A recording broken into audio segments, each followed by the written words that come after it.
Press it. Well, here we are in sunny Jamaica, and sadly, we all know about the flight that took place on Wednesday from all places where I'm from, Birmingham Airport, carrying 29 Jamaicans that we were told were dangerous convicts. And information's coming to light that some people were merely overstayers on that flight. And the dangerous convicts that we've been told who were on that flight hasn't really materialized. And sadly, as I was boarding my flight to Jamaica, I had a very distraught mother from Birmingham call me and say that the father of her children has been deported and it's left them in a vulnerable state. And the right thing to do is to come and find this man. I'm glad to say that I've found him, and Marlon is here. And Marlon's story is quite an alarming story. Marlon, thank you for sharing, because I know it must be hard for you. I mean, you're telling us that you came to the UK when you was 14 years old. Yes, sir, yes, I did. So you said your gran was ill. Yeah. And your grandaunt took you to England. Yeah. You were there legally. Yes, I was. And you grew up there. You're 34 years old. Yeah, I'm 34 today. Oh, happy birthday. No, not 34. This day I'm 34. I'll be 35 in June. You're 35 in June, okay. Yeah. But importantly, Marlon, you've been there in the UK for 20 years. Yeah. So you've spent the majority of your life in the UK. Definitely. You had your leave to remain. Now, as far as it's concerned, you had a good record, yeah? Definitely. And then you made an error of judgment, I assume. What was that? I get caught up in the narcotics realm, and I got indicted for possession of intent to supply Class A drugs. How much did you get caught with? The value of it, that when I was in court, it was before I went to court, when I was in the station, it was valued at £1,000. And when I got to court, the figures that the prosecutor put across to the judge was a valuation of under £10,000. So, but it was £1,000. Yeah, that's the figure. That's the reality. Yeah. That's the reality. Okay, so you got caught with £1,000 of Class A drugs. Yeah. You went to court. Did you plead guilty? Yeah, I plead guilty right away. And what did the judge say to you about your status and your family? The prosecutor put in for a number of things to the judge to impose on me in terms of suspending my license. The judge put that one out the window, said it will be best for me to come out and drive my vehicle because I've got a family that I need to go back to. And he also made a statement that he's to try and give me the least sentence he can possible, which was, which I think, as I said, I can't remember verbatim, but it was over 4 years. He said that I wouldn't have a chance, so he gave me under 4 years and credit me for my your guilty plea. For my guilty plea, yeah. Which comes, so in the end I end up with 45 months. How much time did you spend in prison? 22 and a half months. Now, when you came out of prison, so you did half your sentence. Yeah. You come out of prison, and were you detained immediately, or were you back in the community? When my sentence concluded, the custodial sentence concluded, I was detained for about, I was detained in pending a court date to get bail from the Home Office. So they detained me immediately after my custodial sentence expired. Okay. And how long was it before you came back into the Birmingham community where you're from? 2 weeks from the custodial finish. So yeah, 2 weeks to go to court, and then the judge gave me bail. And where have you been living? Have you got your own place? Were you living with family? No, I wasn't allowed my own place. The Home Office has definitely stopped that. But I was staying with Sasha Thomas because of what the daughter was going through. When I got arrested, my daughter broke down and was going through some mental difficulties while I was arrested. How many children have you got? I've got 3 in total. And how old's the oldest and the youngest? The oldest is 10, the youngest is 2, and the middle one is 7. Right, okay. Now, you ended up in the end living with your mum, with your 10-year-old daughter, you were telling me? Yeah, that's what happened in the end. Because when the last decision came from the Tribunal High Court, I don't know if that's the correct term for the court, from the final court of appeal, right? I brought the news to my daughter and Sasha as well, and then not simultaneously. Yeah, sure. Right. My daughter didn't take it that well, and the day when I left, so I was at my mum only by myself, and then my daughter started to go back to her behavior when I was incarcerated. And it got a little bit out of hand for the mom to put up with, because the mom said she can't take it again, to go back through all that stress, all that drama. And at that time, there wasn't the young son. So the young son, my young son, which is the last child, who is 2 now, he was a lot younger when I was incarcerated. So she had a bit more help. And plus she and her mom was getting on. And then she and her mom has fallen out because her mom got mental health issues. But that's a different story. So my daughter wasn't taking it that well, and she was playing up a lot.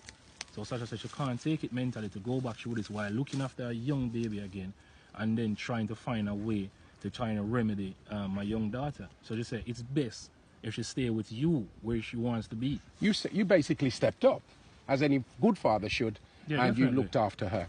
Now, importantly, 19 months or so ago, you were released from prison. Yeah. Have you had any contact with the police since for any form of criminality whatsoever? No, Nothing at all. not even And one. you were to report weekly, and you reported to immigration weekly Every time. Every They know single where time. I was every day. without fail. Okay, so you say the pivot, the turning point for you was the 22nd of January. Yeah, definitely. What happened? Well, on the 22nd of January, I turned up like any other day. I arrived early because I dropped my daughter to school. She reads school the earliest, which is half 8 a.m. in the morning. And so she go to school in Digbet, and then I go to Sinai in Solihull. So if you're familiar with the route, it's just Stratford Road. Straight up Stratford Road. Yeah, and you go. So I normally arrive there, say, 40 minutes after dropping my daughter. So say 9, 9:15 in the a.m. So when I turn up on the day, I waited for a very short time, then they called the number. The lady at the counter was speaking very, I don't know, in a suspicious way. She never spoke like that before. So immediately three gentlemen came out from a door which was closed when I arrived, and they waylaid me from the back, in a very strong tone of voice. So I was shocked. I turned around like a shocked person would be, right? And then the guy said, "I can use a step in the room." So a little bit timid, I asked why. Why do I need to step in the room? He repeats himself like a machine would. Can you just step in the room? So I said to him, I heard what you said. I just want to put that out. I heard what you said. I'm just asking, why do you need me to step in the room? Because I've never stepped in a room before. I'm not coming up here. So he said, if you don't step in the room, we're going to have to pull you in the room.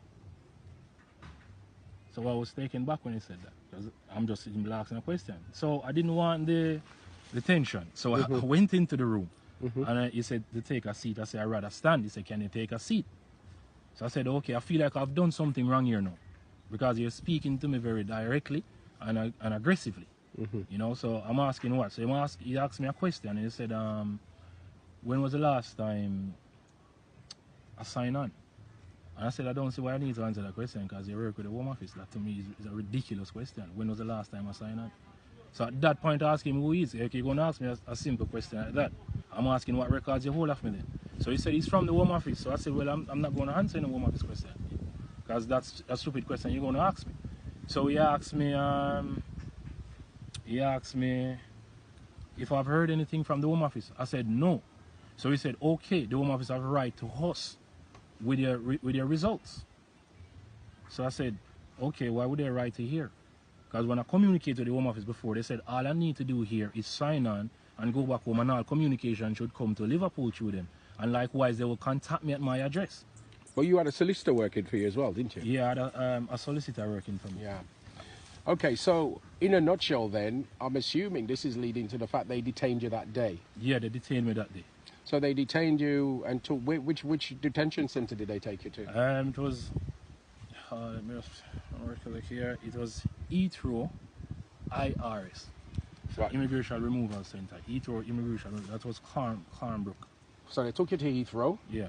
and then obviously things developed. And in terms of now, I mean, the journey here, I mean, what happened? Was you given advance notice that you were to be on this flight that came into Kingston on Wednesday? No, it was to my surprise.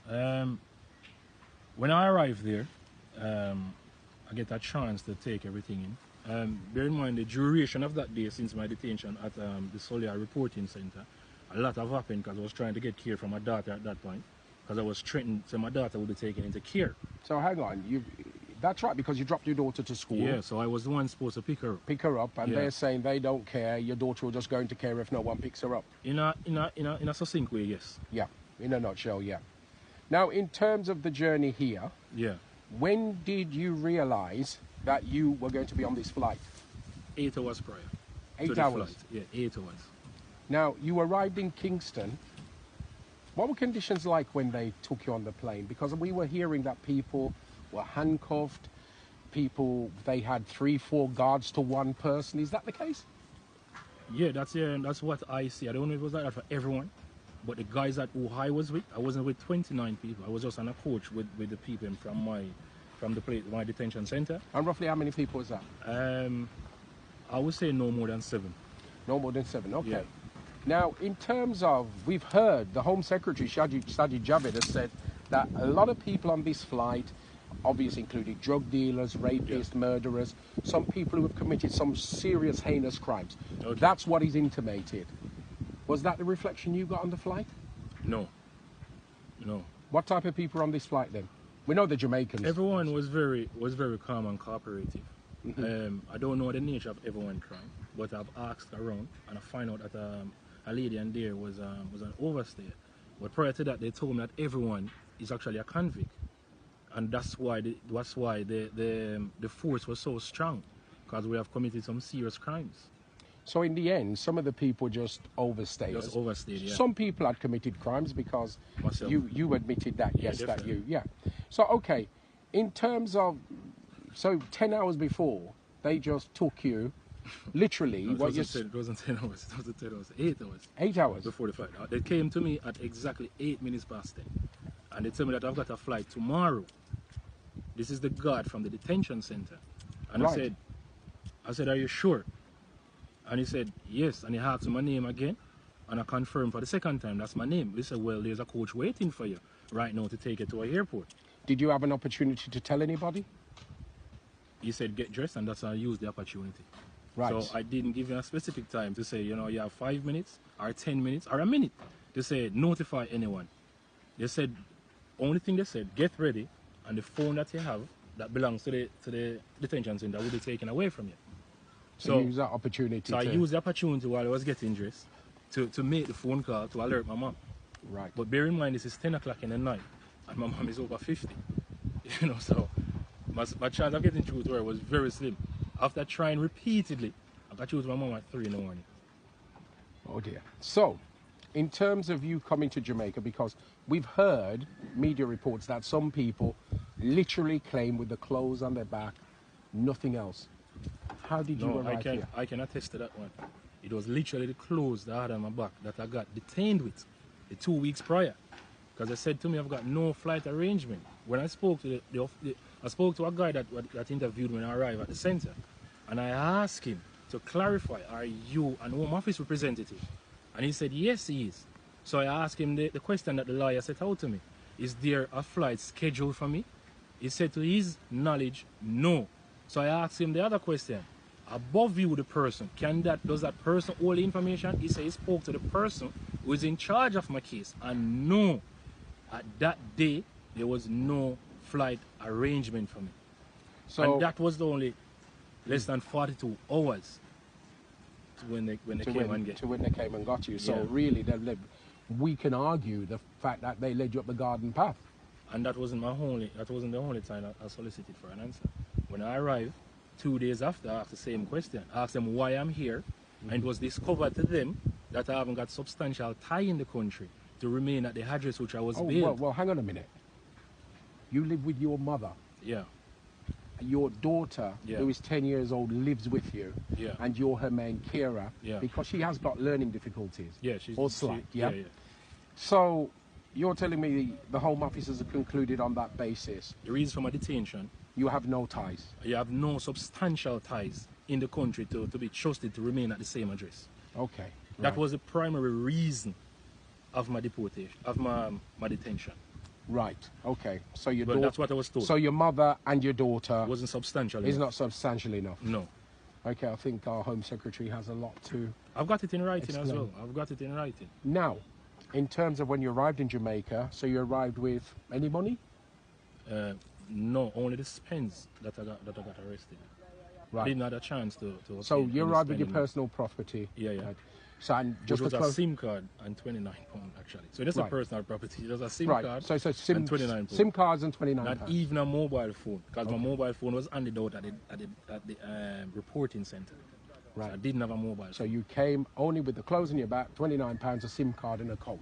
Yep. Not And even that's a okay. toothbrush. What type of reception did you get when you arrived in Kingston? Because we understand that there are charities here that are supposed to jump in and help you. Have you received any help of anyone?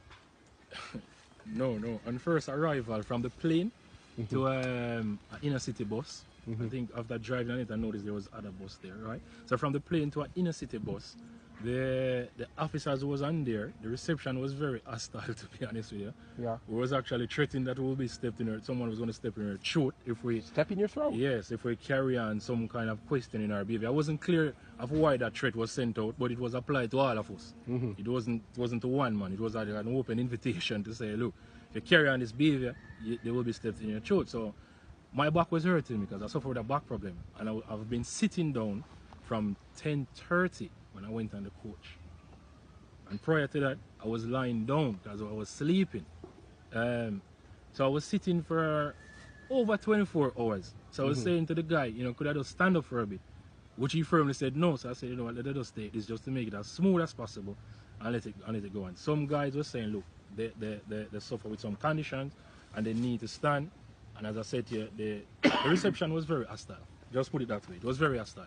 Did anyone bother to ask you if you had money, if you had somewhere to go, if you had clothes, if you had food? They asked me if no and yes, but only yes to one. If I had somewhere to go. And I quickly tell them no. I have nowhere to go. Now, you're here in Yeah, this yeah. rural part of Jamaica, and we've just come up a real rocky road to get up here. Not criticizing it, because it's lovely up here. Yeah, You know, it's lovely up here. You know, nice sunshine, everything, but it's then who've taken you in? They're not even your family, are they? No, they're definitely not my family. Definitely not my family. Then to highlight the next key matter, I didn't have the person who was speaking me up contact number. Because it was a guy who was also getting deported that brought me onto a drive with him. So he gave me the number for the person he had in the UK to contact the person in Jamaica.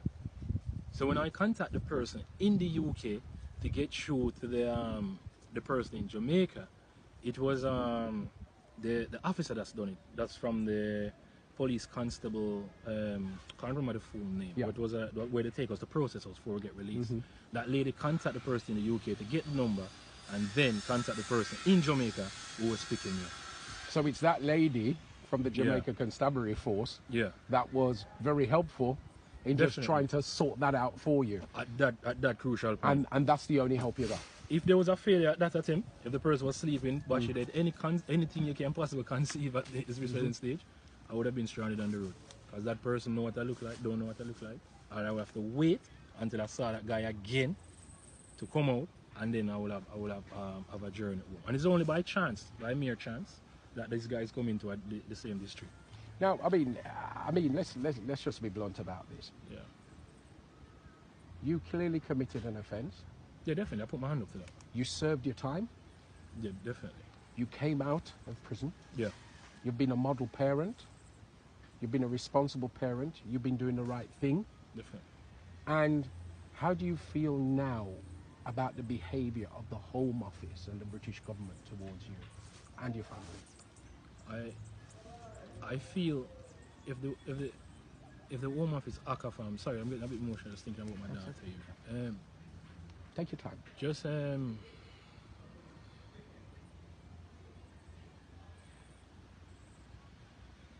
I'm trying not to.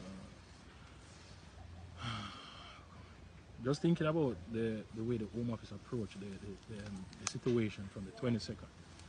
I feel like I've been treated unfairly. At one point, I was saying to the guy, I don't feel like I'm a human being. The way you are attacking me at hard times. I'm complying. I haven't put up no force. I haven't been rude. I haven't said nothing disrespectful. I haven't said nothing degrading. And at hard times, I've been treated in an inhumane way. I was even on the day that I got detained, and I was asking for a call just to phone my daughter at school, because she was going to finish school at 3. And I said, look, I'm the one who always pick my daughter up. If someone else comes to pick her up, it's going to seem shocking and alarming to her. So can I just let her know? They said they will do it if they possibly can. It was only the grace of one lady that said, look, I've got a child. And she allowed me to make a phone call to the school at 3 o'clock. Just to let my daughter know that someone else was going to come and pick her up. And then when I was at the detention center on the day and the night, not the day, the night of my flight, I asked them if I can make a phone call after they sat me on the coach. And they said, yes, you can when the coach drive off. I asked how long this will be. They said, within the next 10 to 20 minutes. And I sat there idly for say 2.5 hours to 3. Sitting down there, so from 10, I left that place at 1 o'clock. I wasn't able to make a phone call till after 2. And they asked them where I was going when I get through to my mom. I said to them, what airport were I being taken to? Everyone quickly answered. When I said quickly, it's like a no-brainer. We don't know. And they didn't try to find out the information either. That was just it, right? It was like a full stop. So you either start a next sentence, because when I said where are we taken to, they said I don't know. So I was living in England for so long, I was trying to follow the road signs. So when I was seeing that they was going away from Gatwick Airport, I said, well, they must be going to Heathrow. Then I see they passed a sign that said Heathrow that way and Stansted Airport. So I didn't say to my mom, I'm going to Stansted Airport. Then I see they went on the M40, no, the M1. So I said, they're heading back to the West Midlands. So I said to my mom, I don't know where I'm going. And I asked the lady, where are we going? They said they don't know. I said, what time is the flight? I only find out that the flight was 6:30 at just shy 4 o'clock. They said that the flight is scheduled for 6:30 departure. And you eventually went from Birmingham Airport? And we eventually went from Birmingham Airport. Okay. I mean, I don't know what to say to you, to be perfectly honest. But clearly, I mean, it's as though they've sentenced you again for the same. I feel the Home Office act more severely than I went through the legal criminal proceeding of the crime. I think at that time I got a lot of information, time to respond to their communication, and I was treated fairly when I was in prison. When I went to detention center, that was a complete different thing. I feel like if that was a sentence, it would have felt better to go back to prison as the Home Office proceeding, because it feels like you're being treated like a person in prison, and when you're in a detention center, you don't feel like you're treated like a person. And finally, Marlon, in terms of the Jamaican government, do you feel that they have assisted in the process of getting you here? Or you know, that's a key question, because I called the what's her name again? The High Commissioner? The High Commissioner office. Yeah. And I tried to speak with a lady just to find out if they got any travel documents for me. Because the lawyer said, try and contact the High Commissioner to see if they got any travel documents. Because the representative who said I spoke to, he wouldn't confirm. So he said, he said he will get back to me in due time. I asked him how long is due time. Again, it was an indefinite guess, right? So I phoned the High Commission. I said to them that, look, I'm going through a case and I don't think I'm treating fairly. The lady said the only advice I can give you, I've got her name written down actually. The only advice I can give you is try and find a lawyer and find a legal ground you can stand on. I said to her, I've heard that you guys can help me in some defense, no matter how small the effort is. She said, unless you have a legal ground, we can help. So I said, can you give me an example of how you have helped in the past? The lady said, I would suggest you find, and she repeated herself, and I'm saying, okay, I don't think I'm getting anywhere here. I phoned back again, just to find out if the woman's got any travel documents for me again. Again, I wasn't allowed just to get a yes or a no. You know, I think it's a simple question. So the bottom line is? So no to that attempt. Okay, so the bottom line... When I was in the UK. Nice. And in Jamaica again, it was like the whole behavior just echoed all the way through. So I don't know if that was the standard protocol for Jamaica, how them treat the Jamaicans, but that was the reception that I received. The bottom line for you is then, I expect, is that the whole treatment has been inhumane. I would say from my standpoint, definitely. And I don't think I'm the only person who went through it, but I'm giving you my reflection of the whole incident. But other people that I see something there, they all got frustrated out their mind. They didn't want to take it. I see one guy was getting questioned, like in-depth question about his address where he was staying in. Because they need 3 addresses for you in the UK or in England or in Jamaica. I didn't have 3 addresses to give in Jamaica. I only remember 1 address, well, partially, not the full part of it. And it's because he asked me where I'm going. So I said to him, I haven't got anywhere to go. So he said, can you remember the address where you were staying? And I said, yeah, I remember we used to stay at such address what I gave him, but I don't remember the food. So he said that's it in St. Thomas. I said, yeah.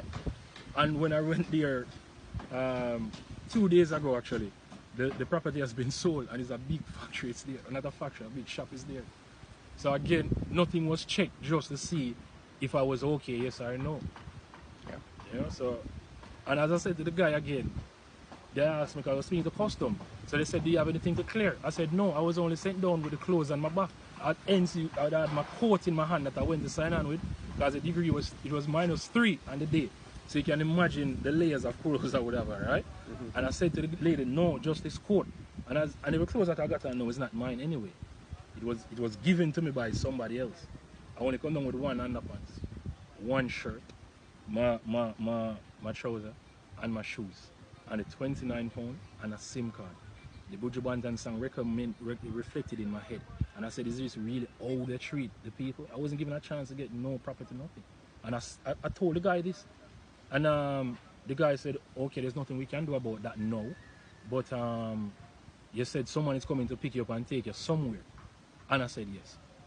They asked me for the guy's full name. I said, I haven't got it. They only receive it when they contact the person in England who are the person's number out here. That's when they receive the full name. So Marlon, I want to thank you for sharing that with us today. And be strong. Be strong, my brother. It's hard. Yeah, but definitely, sir. Thank you very much. Thank you very much.